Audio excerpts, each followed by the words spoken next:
사마천 4기 130권 가운데에서 제 115번째, 제 115권째 조선열전이 있습니다. 학교에서 아무도 가르쳐 주지도 않고 여러분들도 제가 얘기 안 하면은, 안 했으면 평생 모르고 가셨을 가능성이 대단히 높습니다. 왜 그러냐? 중요도에 비해서 뭔가 여기 내막이 있다는 겁니다. 우여곡절이 있다는 거죠. 뭐가 중요한가라는 건 이제 지금부터 말씀을 드릴게요. 자, 첫 번째, 2100여 년 전에 사마천이라는 역사학자가 3000년 통사인 사기라고 하는 역사책을 저술을 하면서 그 가운데 115번째에다가 조선열전을 편성을 했습니다. 여러분들 복사물 받으셨죠, 그죠? 몇 페이지 되지도 않습니다. 거기 그 사진 들어간 거, 조선열전 판본 들어간 거 빼고 나면은 한 3페이지 정도밖에 안 되는 아주 짤막한 기록입니다, 이게. 조선열전을 편제한 사마천의 의도는 별다른 게 없습니다. 사마천은 사기를 세계사로 구상을 했습니다. 그래서 한족이 세웠던 한나라라고 하는 자기네 나라를 제외하고 한나라 주변을 둘러싸고 있는 사방에 있는 이민족의 나라들 기록까지도 사마천이 전부 다 기록을 합니다. 그래서 흉노가 들어가고 저 남쪽에 월이라고 하는 월족, 오늘날 월남 있죠, 그죠? 그 월족입니다. 남월, 동월 이런 식으로 해서 월족에 대한 기록도 있고, 그 다음에 실크로드를 통해서 오늘 중앙아시아에 위치하고 있는 월지국을 비롯해서 대환국이라든지 다양한 나라들의 기록이 같이 기록이 되어 있습니다. 그리고 동북 쪽에는 조선이 기록이 되어 있습니다. 그러니까 사마천 입장에서는 자기 시야와 안목과 자료가 미칠 수 있는 최대한 범위 내에 자기가 구성할 수 있는, 자기가 기록할 수 있는 모든 나라들을 기록했다라고 보시면 되죠. 그러니까 세계사를 구상한 겁니다. 그 당시에는. 이게 사마천과 사기의 세계관이 되겠죠. 그죠? 거기에 조선열전이 들어가 있다는 거예요. 다른 나라들은 전부 다 현재 존재하지 않기 때문에 흉노 없습니다. 그죠? 저쪽에 서쪽에 있는 실크로드 쪽에 있는 월지국이라든지 대환국이라 이런 나라 없습니다. 이 남쪽에 남월이라고 하는 나라는 지금 베트남 쪽으로 내려가서 월남이라고 하는 나라로 존재하긴 하지만 이미 한자를 쓰지도 않고 있고, 그죠? 물론 한자가 남아있긴 합니다만은 언어도 바뀌었고 해서 전혀 다른 나라가 되어버렸습니다. 기본적으로 사기가 구성했던 세계관 가운데, 세계사 가운데 동북쪽에 있었던 조선만 우리하고 연계가 돼가지고 오늘날 우리 민족을 구성하게 된 거죠. 그죠? 굉장히 중요한 기록이다. 두 번째, 이 기록이 이시조선 기록은 아니다. 그죠? 네, 당연하죠. 왜? 2100여 년 전의 기록인데, 그러면요? 고조선 기록입니다. 예, 고조선 기록입니다. 고조선이라는 명칭은 없습니다. 예, 조선이라는 명칭은 지금도 북쪽은 북조선이라고 하잖아요. 그죠? 조선이라고 씁니다. 그리고 이성계가 나라를 세우면서 나라 이름을 조선이라고, 그것도 중국의 허락을 맡아가지고 조선이라고 했어요. 그러니까 고자를 붙이는 이유는 그 조선과 이시조선과 구별하기 위해서 옛날 고자를 붙여서 우리는 그냥 편의상 고조선이라고 부릅니다. 그러니까 이 기록은 편의상 앞으로 고조선이라고 부르겠습니다. 고조선 기록입니다. 어떤 기록이냐면 고조선 멸망사 기록입니다. 이 기록이. 고조선이 멸망하기까지의 과정을 기록한 대단히 소중한 기록이다. 그런 이야기입니다. 동북공정 때문에 이 조선열전이 중국 사람들은 대단히 깊이 있게 연구를 했습니다. 그리고 그 결과 동북공정에 따라 가지고 중국 역사 지도책이 원래는 이렇지 않았는데요. 바뀌었습니다. 어떻게 바뀌었냐? 장성이 만리장성 여기까지 와 있는 거죠. 우리나라 평안도까지 와 있는 걸로. 원래 이 역사 지도책은요. 저렇지 않았습니다. 이 만리장성이 보면은 여기 보면은 진앙도라 그래가지고 요 아래쪽, 그 다음에 요 아래쪽, 요렇게 해가지고 장성이 이렇게 원래 요동까지만 와 있었거든요. 요동까지만 와 있었거든요. 이게 동북공정을 통해가지고 이 장성이 여기까지 연장이 되어버렸습니다. 여기까지가 전부 다 옛날에는 중국 땅이었다라는 거죠. 이게 동북공정의 핵심입니다.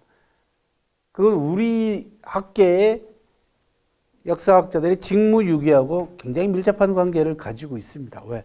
우리나라 역사학계가 식민사학의 영향을 받은 친일 사관에 입각한 역사학계하고 그 다음에 민족주의 사관에 입각한 역사학계하고, 이 흔히들 제야사학이라고 하는 쪽하고 맨날 서로 싸우다가, 그죠? 한쪽은 고조선 땅이 뭐 어떤 심한 사람은 저 중국 땅 저 북경 근처까지 가 있을 때부터 시작해서 거기다 성경까지 연계해가지고 주장하는 사람들은 저 히말라야까지가 다 우리 땅이었다고 주장하는 사람도 있고요. 별의별 사람들이 다 있어요. 그죠? 근데 어찌됐든 간에 그나마 문헌 기록에 충실하게 연구를 해가지고 나름대로 합리적인 해석을 바탕으로 해서 나온 주장들 가운데는 현재 북경을 중심으로 해서 오른쪽으로 가다 보면, 동쪽으로 가다 보면 나나라는 강이 있고 대능하라고 하는 강이 있고 요하라고 하는 강 세 개가, 큰 강이 세 개가 있습니다.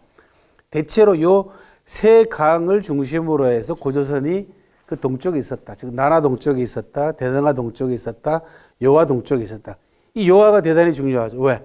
요하 동쪽을 요동이라고 부르니까요. 그건 많이 들어보셨잖아요. 그죠? 요서지방 이렇게 얘기를 합니다. 그래서 현재로서는 가장 합리적인 설이자 또 가장 절충설 가운데 하나는 대개 요하를 기점으로 해서 고조선이 요동과 요소를 넘나들지 않았는가라고 하는 것이 학계 기본적인 설이 됐고요. 이것도 70년대 그다음에 80년대를 거치면서 북한 학자 리지린이라고 하는 아주 북한의 유명한 학자가 있습니다. 이 학자가 고조선의 영역을 한반도 바깥에서 찾기 시작을 했습니다. 그 영향을 우리 학계가 받아가지고 연구를 한 결과 되게 고조선의 이동설을 얘기를 합니다. 고조선 영역이 중국 요동 쪽 지방에 있었다가 점차 평양 쪽으로 이동했다라고 하는 이동설들을 가지고 있습니다. 그래서 우리나라 고대사의 영역이 한반도를 벗어나 있긴 합니다. 있긴 합니다만은 지금 현재 조선열전의 문제가 되는 건 뭐냐 그러면요. 조선열전의 핵심은 뭐냐 그러면은 제일 마지막 구절인 한사군 문제가 제일 큰 핵심입니다. 조선열전이 뭘로 끝나냐 하면 그리하여 마침내 조선을 평정하고 사군을 두었다라고 하는 이 사군 때문에 문제가 발생했고, 이 사군 기록을 가지고 일제시대 때 식민사학자들이 이 사군의 위치를 모두 한반도 이내에 비정을 함으로써 한사군이 전부 다 한반도 이내로 비정이 됩니다. 그게 여러분들이 교과서에서 배우셨던 낭랑, 진번, 현도, 임둔이라는 네 개의 군이죠. 그죠? 요 군이 모두 다 한반도 이내에 있었다는 겁니다. 그렇게 해서 반도사관이라는 걸 만들어냅니다. 그러니까 조선인 이들은 역사의 출발부터 남의 나라의 침략을 받아서 한나라의 침략을 받아서 식민지 생활을 했고, 그리고 니들의 생활 공간은 사군의 위치를 비정을 해보니까 전부 다 두만강, 압록강 이남으로 있더라. 그러니까 반도 이내에서 살았다는 겁니다. 그래서 한반도, 우리나라의 역사의 강력 자체를 반도로 축소를 시켜요. 대륙을 떼버렸다는 얘기죠. 그렇게 해서 우리나라 역사에 대해서 자학사관이라든지 뭐 우리나라 역사를 스스로 비하하는 비하사관이라든지 이런 것들을 계속해서 주입을 시켰던 겁니다. 이게 식민사관의 핵심이죠. 왜? 통치를 좀 더 수월하게 하기 위해서. 1919년 3.1 만세운동을 기점으로 해가지고 일본의 식민 통치의 방식이 무단 통치에서 문화 통치로 바뀝니다. 이 문화 통치로 바뀌는 데 있어서 가장 두 가지 핵심은 뭐냐면, 하나는 우리나라 역사를 왜곡하고 하나는 우리나라의 언어를 말살하는, 그 다음에 두 번째 가장 큰 건 뭐냐면 친일파의 대량 양산입니다. 그러니까 민족을 분열을 시키는 겁니다. 우리 민족을. 그렇게 해서 1919년 이후로 친일파들이 어마어마하게 등장합니다. 표면적으로는 폐간시켰던 신문들을 전부 다 복관을 시켜주지만은 온갖 당근과 채찍을 이용을 해가지고 친일하게 만들죠. 그렇게 해서 오늘 여러분들이 잘 아시는 뭐 조선일보, 동아일보 이런 민족지들이 전부 다 19년을 기점으로 해서 이후 전부 다 친일 쪽으로 다 논조가 바뀌어버리는 겁니다. 친일파의 영향이 지금까지도 우리 사회 곳곳에 뿌리를 받고 있고, 우리나라 역사 문제가 나올 때마다 항상 충돌이 일어나는 이유가 뭐냐면 과거사가 청산되지 못하고 계속해서 현재의 발목을 잡다 보니까 미래를 위한, 또 미래로 발전하기 위한, 또 미래로 전진하기 위한 추진력과 원동력을 자꾸 거기에 빼앗기고 있는 겁니다. 기회비용이 너무 많이 들어간다는 거죠. 그리고 그런 식민사관의 가장 중요한 핵심이 바로 한사군 문제라는 겁니다. 근데 그 한사군 문제에 대한 최초의 기록이 뭐냐면 사마천의 사기 조선열전이라는 겁니다. 근데 왜 학교에서 안 가르칠까? 이 기록이 왜 중요한가 보겠습니다. 자, 고조선 멸망은 여러분들도 제가 늘 퀴즈를 내곤 하는데 기원전 108년입니다. 예, 기원전 108년에 고조선이 멸망했죠.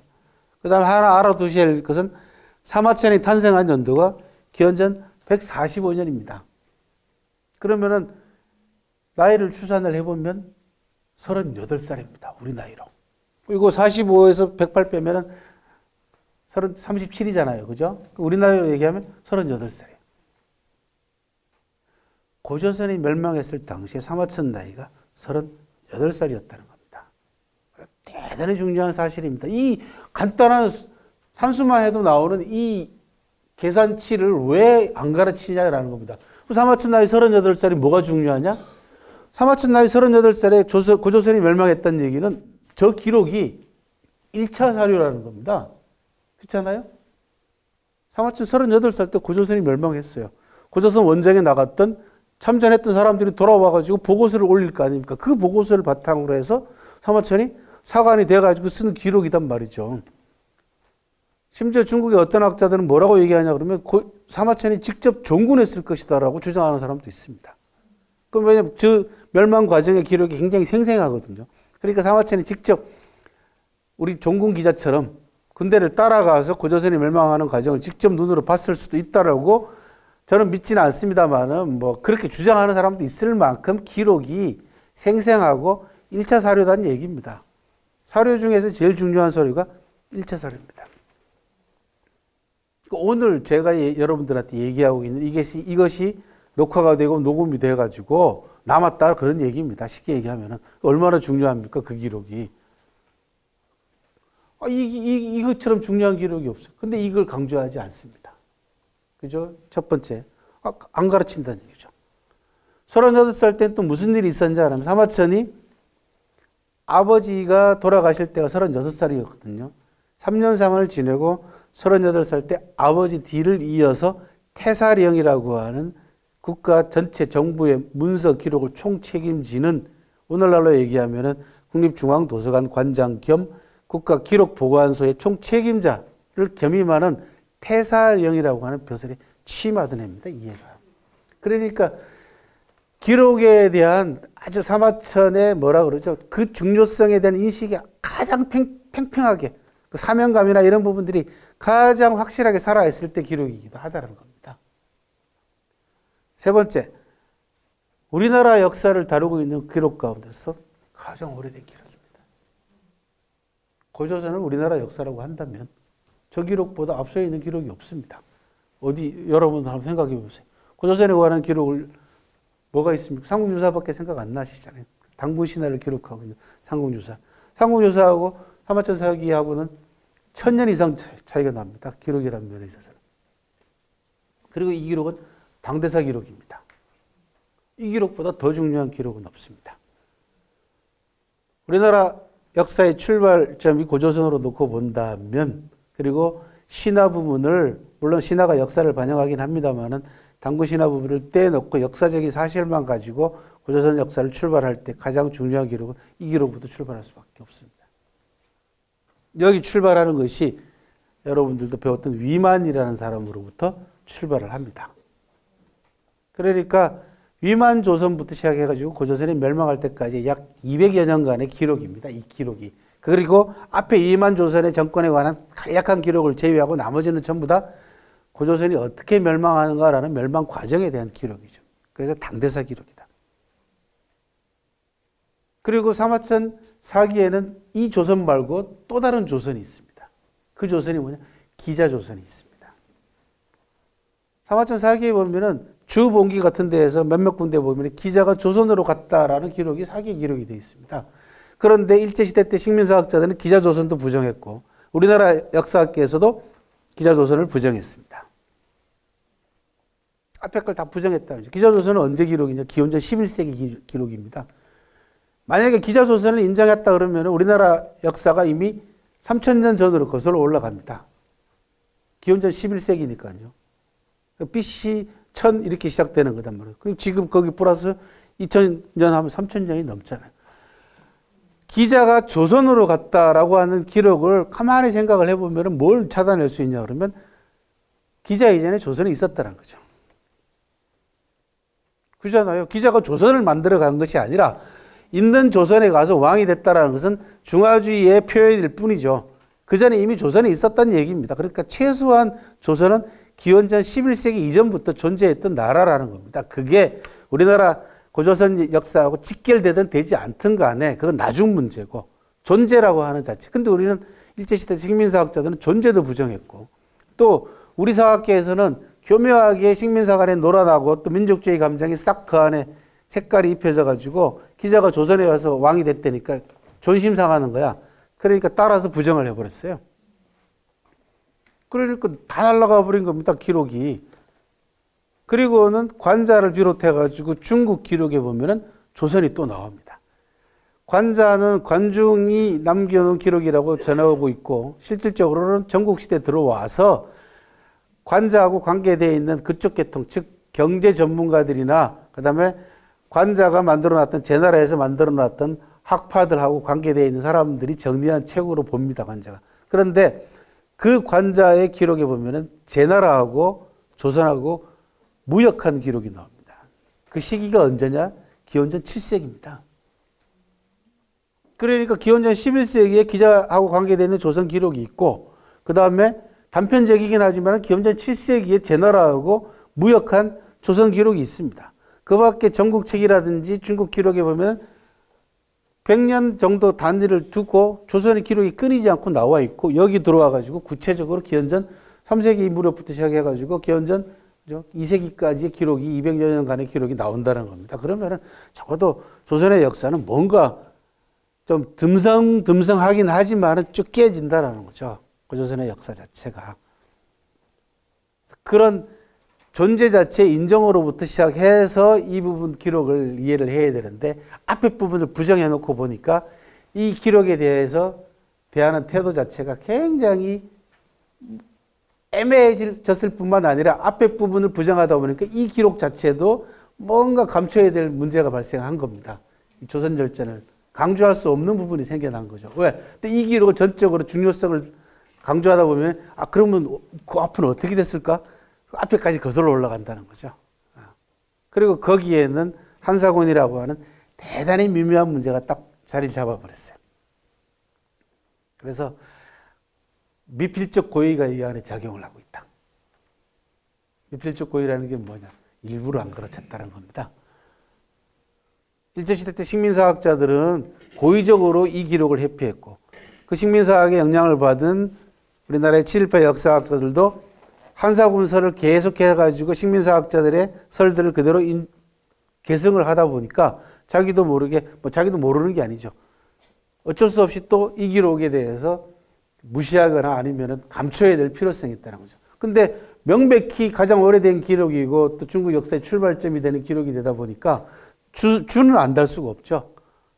사기 조선절전을 줄을 달 수밖에 없습니다. 근데 어떠한 또 하나의 조작이 들어갔냐 그러면 이 기록을 폄하하는 겁니다. 이제 깎아내리기 시작하는 거예요. 좋잖아요. 뭐가 좋아요? 멸망사잖아. 네? 멸망사 기록이니까 이게 믿을 게 못 된다라고 내셔널 민족주의를 그 안에 집어넣어 가지고 감정적으로 막 선동하는 부분들이 생겨버리는 거예요. 그래서 멀쩡한 대학 교수들도 사마천 사기 못 믿을 기록이라고 주장하는 사람부터 시작해서 특히 조선열전은 더더군다나 믿을 수 없는 기록이라고 멀쩡한 학자가 그렇게 얘기합니다. 대학에서 학생들 가르치는 사람이 많습니다. 또 민족주의 역사학자들은 어떡합니까? 좀 망한 기록 싫다고 또 이것도 또 부정을 해요. 부정 내지는 깎아내립니다. 사마천이라는 역사학자의 기본적인 역사학자로서의 자질, 우리가 사식이라고 합니다. 역사학자의 자질을 놓고 봤을 때 전 세계에서 가장 존경받는 역사학자입니다. 누가 뭐라 그래도. 심지어 사마천은 여러분들도 아시다시피 사기를 완성하기 위해서 자기 자신의 성기까지 자르면서까지 역사책을 완성하기 위해서 정말 피보다 더한 눈물을 흘렸던 그런 인물이기도 하지 않습니까? 그리고 사기의 기록의 정확성이라는 것이 고고학 발굴에 의해 가지고 하나둘씩 확인되고 있는 중입니다. 가장 대표적인 것이 각골문의 발견에 또는 발굴에 의해 가지고 은봉기라고 하는 기록이 얼마나 정확한가라는 게 이미 확인이 됐습니다. 두 번째, 진시황 봉기에 나오는 진시황 무덤, 내부에 대한 기록. 이것 때문에 2000년 넘게 사마천 사기는 비난을 받아왔습니다. 왜? 네가 봤냐는. 진시황 무덤 내부가 아주 상세히 기록이 되어 있습니다.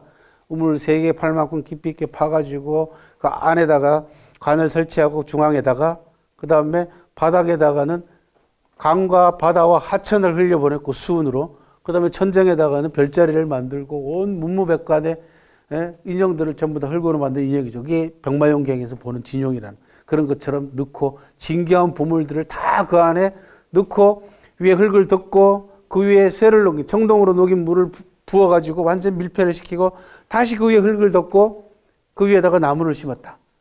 그리고는 문은 삼중으로 막았어요. 그리고 누구든지 몰래 침범하는 자가 있으면은 기관 장치해가지고 자동으로 화살이 발사되게 만들었다. 그렇게 돼 있어요. 그리고 실내 조명은 인어 기름으로 불을 밝혔다. 인어라는 기록이 나옵니다. 사람 인자 물고기 자가 나온다.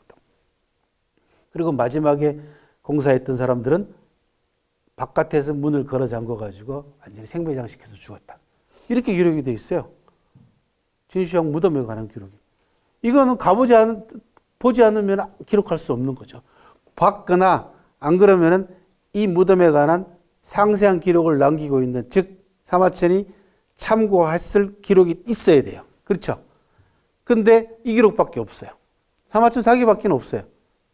즉 사마천 사기 이전에 다른 기록, 이거 같은 기록이 남아 있으면 문제가 없겠는데 사마천 사기밖에 없다는 거야. 그러니까 사마천을 질투하고 그 다음에 사기를 헐뜯고자 하는 이 보수 수구적인 역사학자들이나 학자들은 이걸 가지고 사마천 전체를 욕하는 겁니다. 네가 봤냐? 못 믿는다 이거죠. 그러다가 80년대 들어와서 중국 지질학자들, 고고학자들이 서양 기술을 빌려가지고 진시황을 덮고 있는 봉토, 흙이죠. 그죠? 흙을 샘플링을 합니다. 제일 표면부터 시작해가지고 조금씩 파들어가서 수백 개의 샘플링을 해서 그 흙 속에 포함되어 있는 수은 함유량을 측정을 해요. 왜? 사마천이 뭐라 그랬어요? 바닥을 전부 다 강과 하천, 바다, 강, 시내가 흘려보냈는데 이걸 수은을 흘려보냈다고 돼 있어요. 기관을 이용해가지고. 수은은 진공 상태에서 액체를 유지합니다. 그죠? 옛날에 온도계 생각하시면 돼요. 액체잖아요. 요게 공기하고 접촉을 하면은 기체가 돼서 날아간단 말이에요. 기화되잖아요. 이게 수은의 특수한 성질 자체가 그렇단 말이에요. 그래서 혹시나 하는 마음에서 그러면은 수은이 얼마나 포함되어 있을까? 진시황 무덤을 덮고 있는 하여튼 파내려 갈 수 있는 데까지 파내려 가서 샘플링을 한 겁니다. 제일 겉표면 그 다음에 뭐 1m 아래, 2m 아래, 10m 이렇게 쭉 내려가서 수백 개의 샘플링을 해서 수은 함유량을 조사를 해보니까 진시황 시체가 안치됐을 걸로 추정되는 중앙 부위의 수은 함유량이 바깥 부위의 수은 함유량보다 수백 배 이상 나타났단 말이에요. 수은 함유량이 여기가 제일 짙게 나타난다 그러면 점차 동심원상 점점 옅어지는 형태로 수은 함유량이 측정이 됐단 말이에요. 세상을 깜짝 놀라게 만들었죠. 이게 사마천 사기 기록이 완전히 상상에 의한 날조라고 생각을 했는데 이게 맞다라는 거죠. 그래서 중요한 사실이 몇 가지 확인이 됐습니다. 첫 번째는 저 같은 사마천 사기를 공부하는 사람 입장에서는 사기 기록이 거짓말이 아니었다. 사실이었다. 굉장히 중요하고. 두 번째, 진시황 무덤이 도굴당하지 않았다라는 게 확인이 됐습니다. 일반인들한테는 이게 제일 기쁜 소식이야. 왜? 누군가가 만약에 진시황 무덤을 도굴하기 위해서 도굴봉을 찔러가지고 무덤이 뚫어졌다면 2000년은 넘는 세월 동안 수은은 어떤 형태가 됐든 기체가 돼서 날아가거나 아주 희미하게만 남아있어야 돼요. 근데 이게 집중적으로 중앙부에 남아있다는 거죠. 그래서 도굴당하지 않았다. 셋째, 수은이 완벽하게 밀폐가 되지 못해서 조금씩 옅게 새어나오고 있다라는 게 확인이 됐습니다. 그래서 전 세계 사람들이 진시황 무덤을 언제 발굴하냐고 초미의 관심사야. 왜? 그 안에 온갖 보물들이 다 들어있다고 기록이 돼 있고 병마용객만 봐도 까무러칠 만큼 깜짝 놀랍잖아요. 그러니까 무덤은 오죽하겠어요. 그죠? 그래서 사기 기록이 얼마나 정확한가라는 게 또 한 번 확인이 됐습니다. 이런 사기 기록의 정확성을 제대로 공부도 하지 않고 이해도 하지 않은 상태에서 그냥 막연하게 자기 학설이 무너질까 봐 또는 상대편 학설을 깨부시기 위해서 또는 거기에 민족주의 감정이 들어가서 사기 기록을 믿을 게 못 된다라고 빡빡 우게 되는 겁니다. 그런데 여기에는 더 큰 문제가 들어가 있습니다. 그게 뭐냐 그러면요.